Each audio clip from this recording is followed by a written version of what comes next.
Thanks everyone for coming to our webinar today. This is a series of pollution prevention webinars for construction sites. This one is Prevention Beats Pollution, and it's hosted by the Washington Stormwater Center. If you haven't checked out their website, this is one of just the awesome things that they do. They've got lots of great resources for contractors, residents, cities and municipalities. It's fantastic. So it's a good website. Check it out. A lot of great resources. We've got 3 speakers.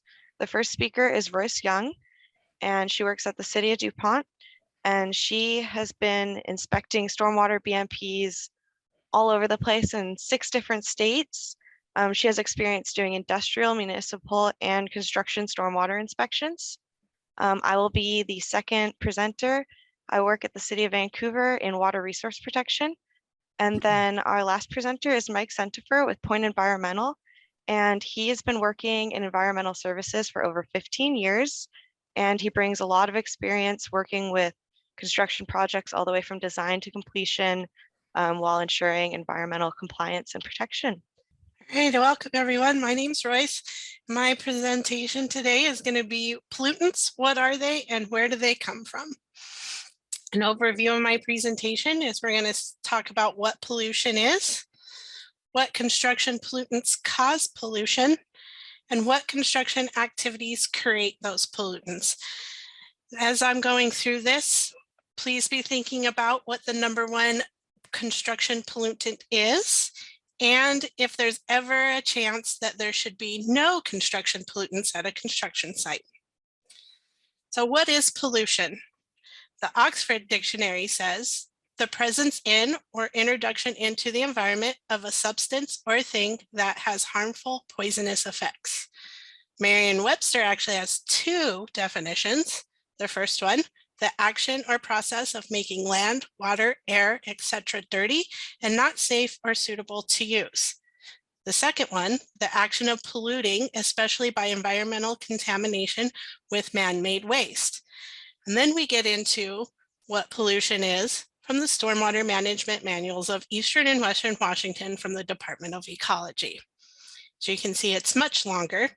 Contamination or other alteration of the physical, chemical, biological properties of waters of the state, including change in temperature, taste, color, or turbidity, or odors of the water, or such discharge of any liquid, gaseous, solid, radioactive, or other substance into any waters of the state as will or is likely to create a nuisance or render such waters harmful, detrimental, injurious to the public health or safety and welfare, or to domestic, commercial, industrial, agricultural, recreational, or other legitimate beneficial uses, or to livestock, wild animals, birds, fish, or other aquatic life. Pretty much anything and everything is a pollutant, according to ecology. So what construction pollutants cause pollution?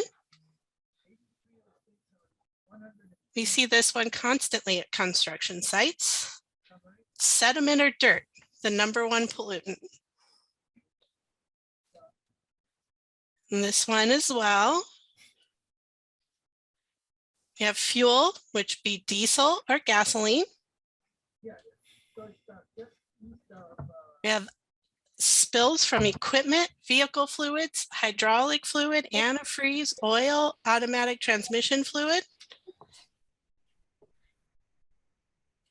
Or maybe this one, concrete, washout, slurry.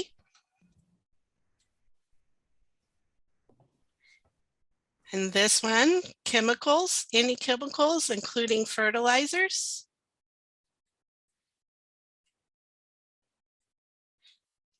Construction waste and debris, including regular trash. That includes your lunch, your chew can, or even your chew spit bottle.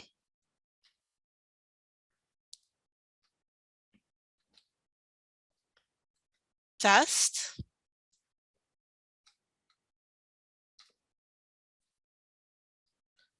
Chlorine, which comes from hydrostatic testing or processed water.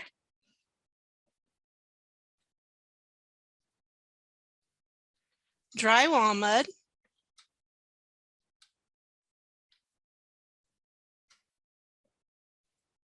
Pavement sealant.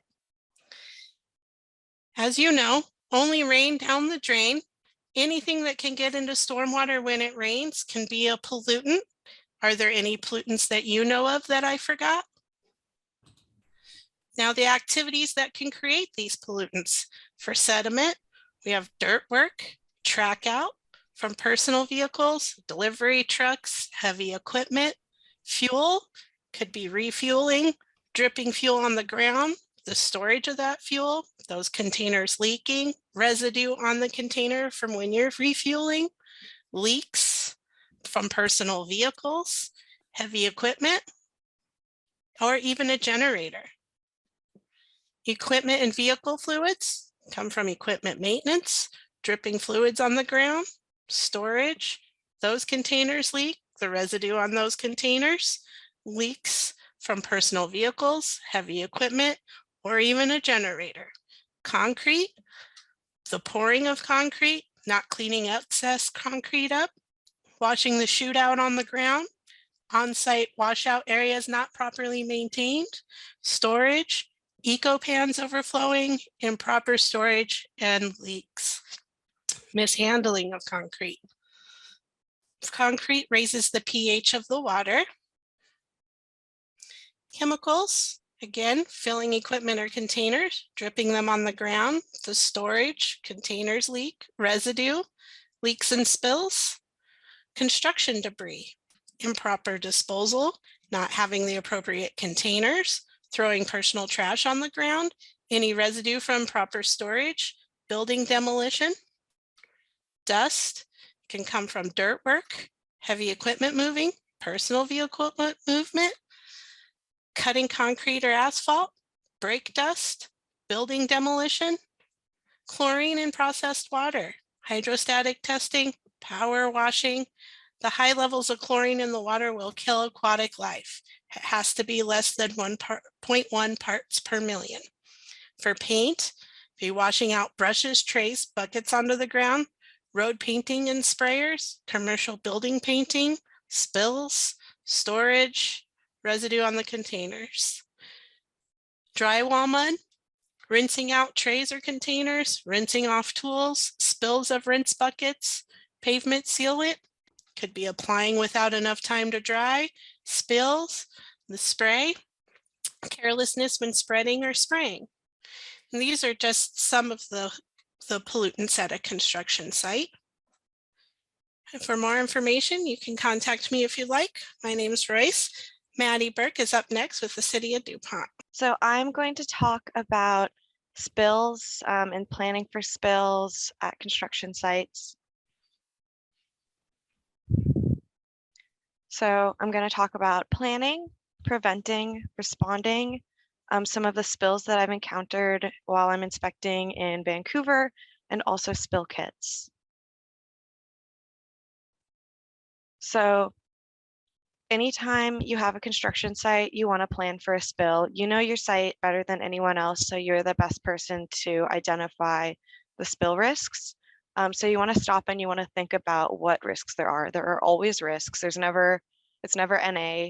It's never something that your site is special that it doesn't have to plan for spills. So you want to think about equipment and potential like equipment leaks. You want to think about different materials that you're using for building, any like liquid materials, just anything that can spill.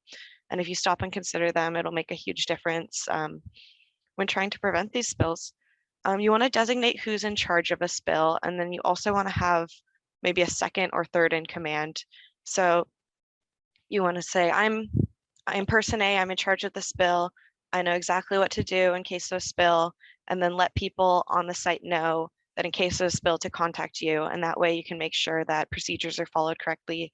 And it's nice to have a backup person in case you're off site that day, and just notify people that this is who they should reach out to, have your phone number posted in case of a spill.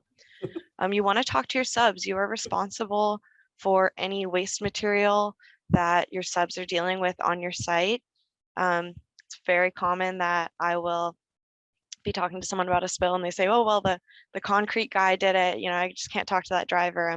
You're still held responsible for the concrete driver emptying their chute on the ground. You also want to make sure that every person who's on your site knows what to do in case of a spill. And even if that's as simple as reach out to me, the person in charge of a spill, and stop the spill. Those are just good first steps. Then you want to have a spill plan. So you want to have a written plan for what to do in case of a spill.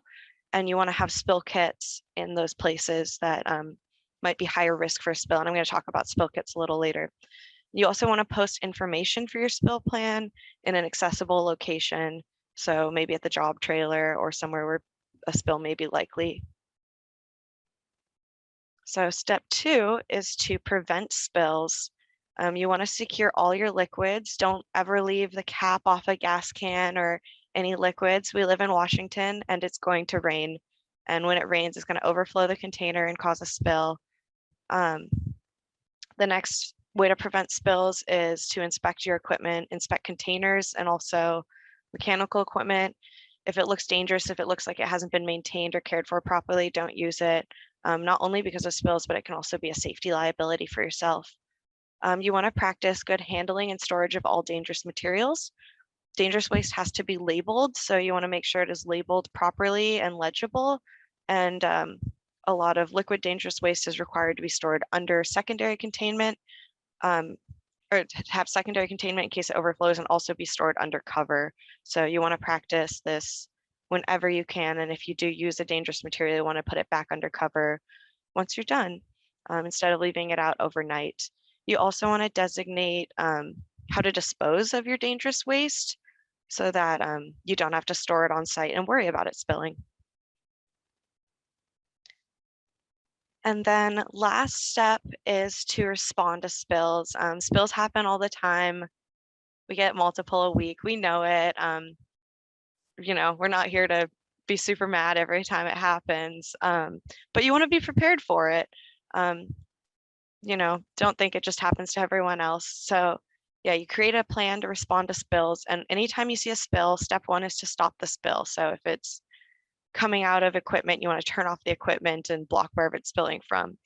And then step 2 is to contain the spill. So you want to put out booms, you want to prevent it from reaching any water bodies or the stormwater system. And then the next step is to clean the spill. And cleaning the spill is not diluting it with water to wash away. That's the opposite of what we want to see. Never wash a spill.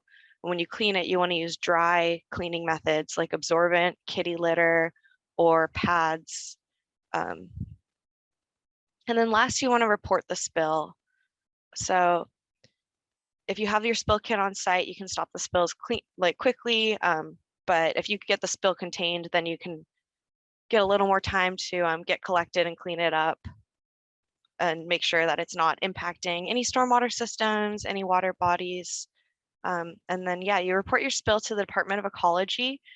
There's an ERTS, it's called an ERTS, and you can do it online or on the phone. And you do this anytime material reaches a storm drain or soils.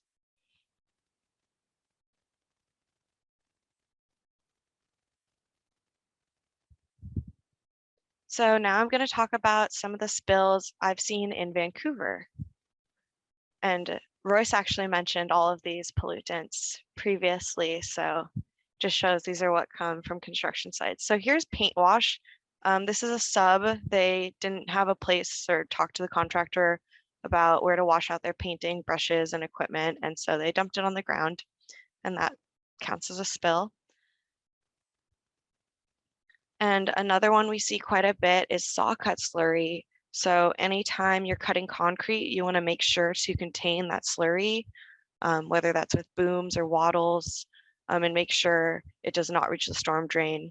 Here at this one, you can see they cut it right next to the storm drain and they didn't catch any of that concrete water and it washed into the storm drain. And we're especially cautious about concrete and concrete slurry because concrete raises the pH of water.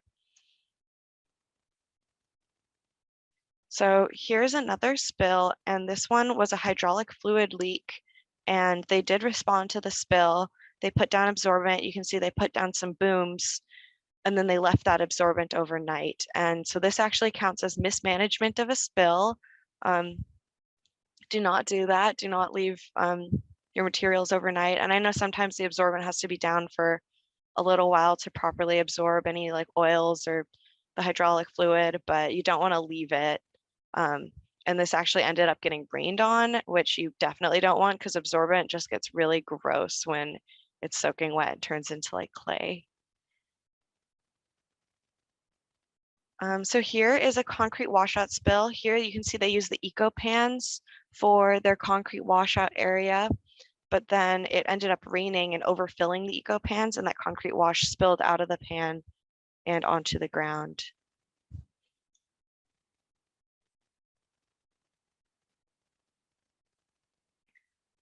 And here's what I'm talking about when I say to talk to your subs and make sure your subs know what to do.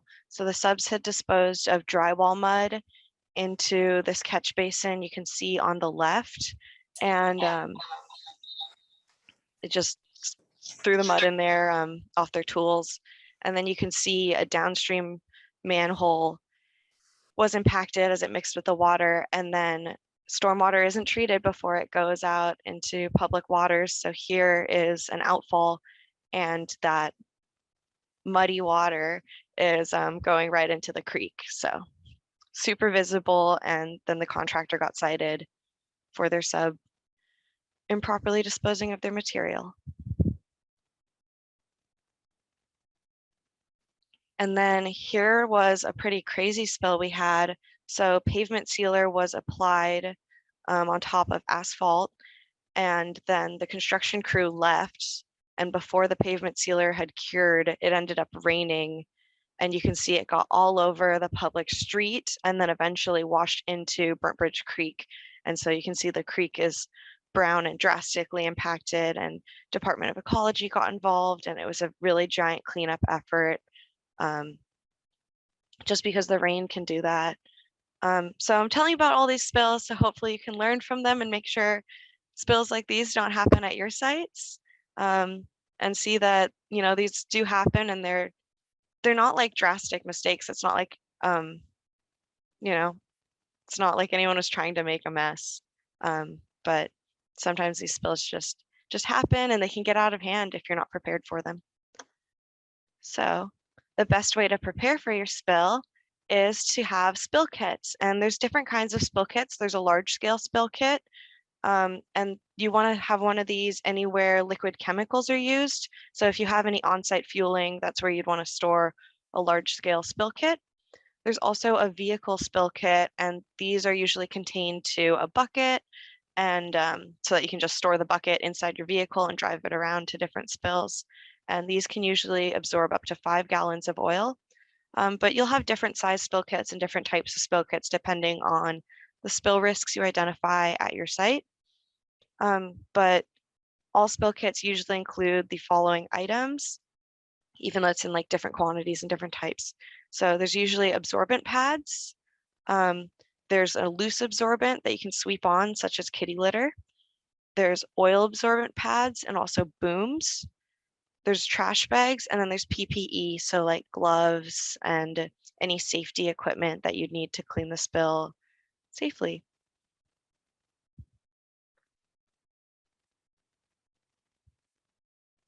Okay, so I'm going to hand it over to Michael, and Michael works at Point Environmental, so I'm going to stop sharing. So hello, my name is Mike with Point Environmental. I've been doing erosion control, inspection, and environmental for compliance for about 15 years. And I'll just preface my talk by saying that presenting always makes me super nervous. So hopefully it's not too choppy, but we'll get started.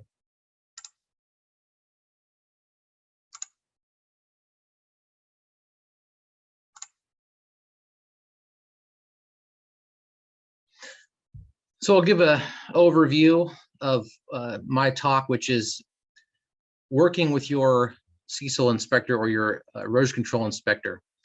They are on your team and there to help you.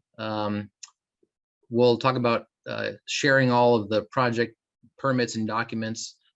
We'll talk about sharing plans for how to best go about erosion control, talking to your inspector, not ignoring your inspector.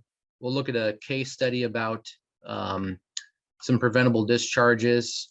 We'll talk about inspection reports, and then why shutdowns are worse than fines. So your erosion control inspector, or in Washington and mostly in Oregon, CESCL inspectors are on your team. They are usually paid, hired, paid, employed by the developer or the contractor. They're not employed by the city or the municipality, so they are part of the construction crew essentially, and they're there to help. They're not there to write tickets and get people in trouble. And it pays to take some time to get to know everybody and get to know these people and develop a working relationship, and it can make things run a lot more smoothly.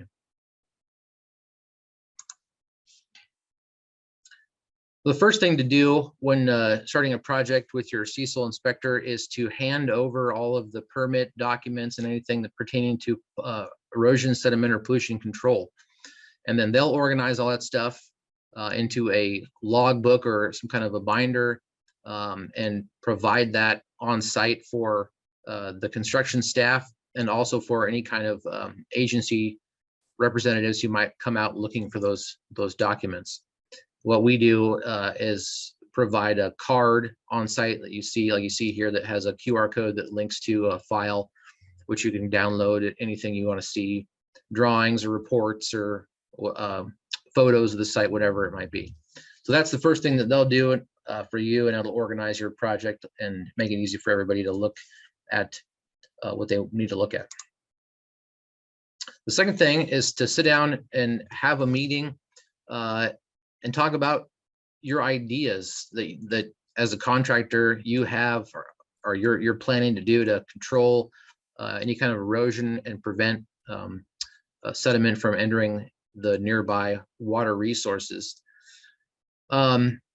Your inspector might have thoughts about your plans, and your plans may need special approvals that you didn't know you needed. Like this picture you see of a Kaizen enhanced sand filtration system that requires special approval from the Department of Ecology or Department of Environmental Quality in order for those to be installed and operated on a site. And so you'll need to go through that process, and your inspector can help you do that.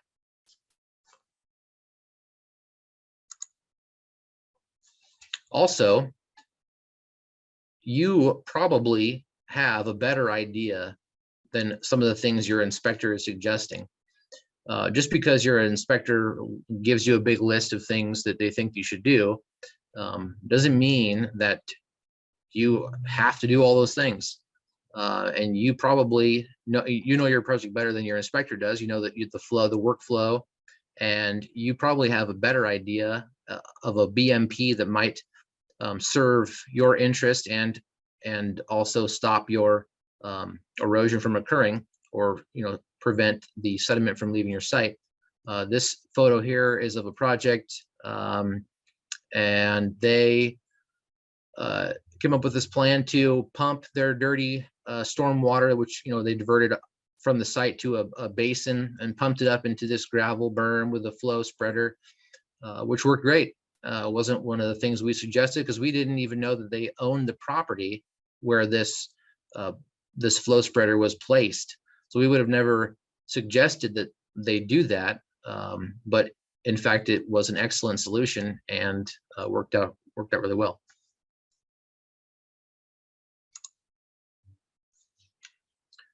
So don't ignore your inspector, which is a thing that happens quite often in our line of work. But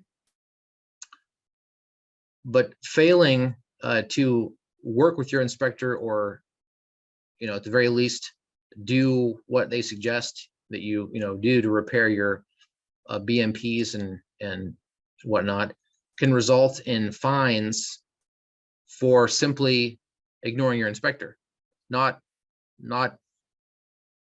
withstanding that you had a fine because your site leaked sediment into a waterway or offsite, but just that there's a record in your inspection reports of your inspector,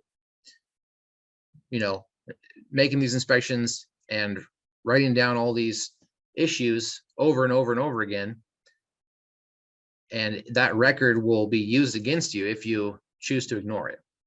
So it's best to work with your inspector. Like I said in the last slide, you don't have to do all that stuff if you have a better plan, but the best way to go about it is to work together, come up with a solution and implement it.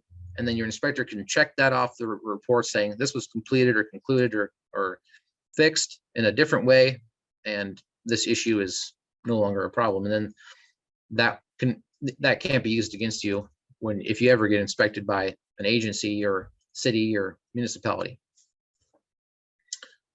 This site here, that was the case was we had inspected the sediment fence for many months and flagged it with the blue flag, like we like to do, so it's easy to see where the issue is. And then they had a rain event that caused a problem, blew out the sill fence, and so they were fined not only for the sill fence, for the failure and for the discharge of sediment, but also for the fact that there was many weeks of inspection reports saying fix this sill fence, and then it never was repaired. So there was 2 fines instead of just 1 fine. We'll look at this site. There's as a case study of a preventable discharge, which could have been prevented by working with the inspector and not ignoring the inspections and reports. So just a basic housing development with freshly cut roads. October 20th, we inspected and noticed that this was the low spot in the road system. So all the stormwater is going to drain to this point. And there's a little draw that takes the water to an offsite discharge location. And we made the comment that this is probably going to fill up with water, and we'll need to set up some kind of a dewatering system here to drain this off until the permanent stormwater piping was installed. And November 4th, we inspected, and it was pretty full and starting to collect some water down at the bottom, but still not ruining anything yet. We said, well, let's get some pumping going on here and prevent this water from running down over the freshly graded and slope and ruining it. Then on the 11th, we came back and inspected again, and it was overflowing and running down, cutting through the freshly graded slope and wrecking it, causing a lot of sediment turbid discharge. So this was completely preventable if we would have just had a better working relationship, I guess, or if the contractor would have listened to us and set up a simple sump pump and just move this water to a different place where we could discharge it under controlled circumstances and treat it. So read your inspection reports. We write a lot of reports, and they're, the contractor or the developer is paying for them. That's what they're paying us to do. They might be a little dull sometimes, but they have a lot of good information on what needs to be done, what areas need work, and also what areas are looking great and were done well, or what work was we appreciate. So here, this is a excerpt from one of our inspection reports that shows some photos. There's a little stormwater settling pond that was installed here and hydroseeded, and the hydroseeding took off really well, did excellent, and we have no erosion issues on this site. The lower right photo, you'll see that there's a berm that was installed, and that is holding back sediment-laden stormwater really well. So we've had no issues at this area because of the good work that was done to prevent erosion and sediment discharges.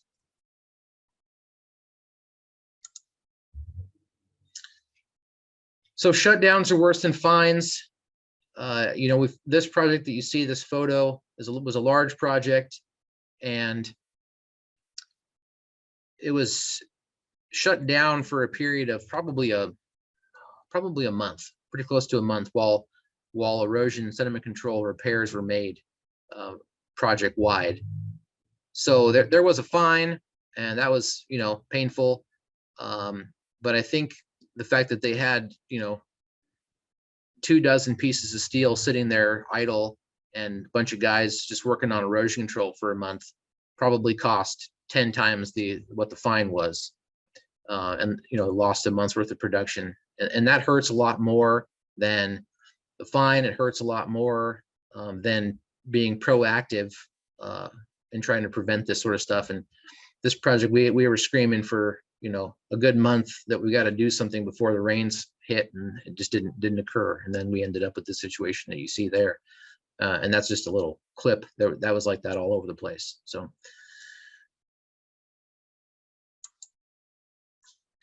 if we can work together and have a better working relationship on projects and be part of the team, come up with innovative solutions, then things work out well usually.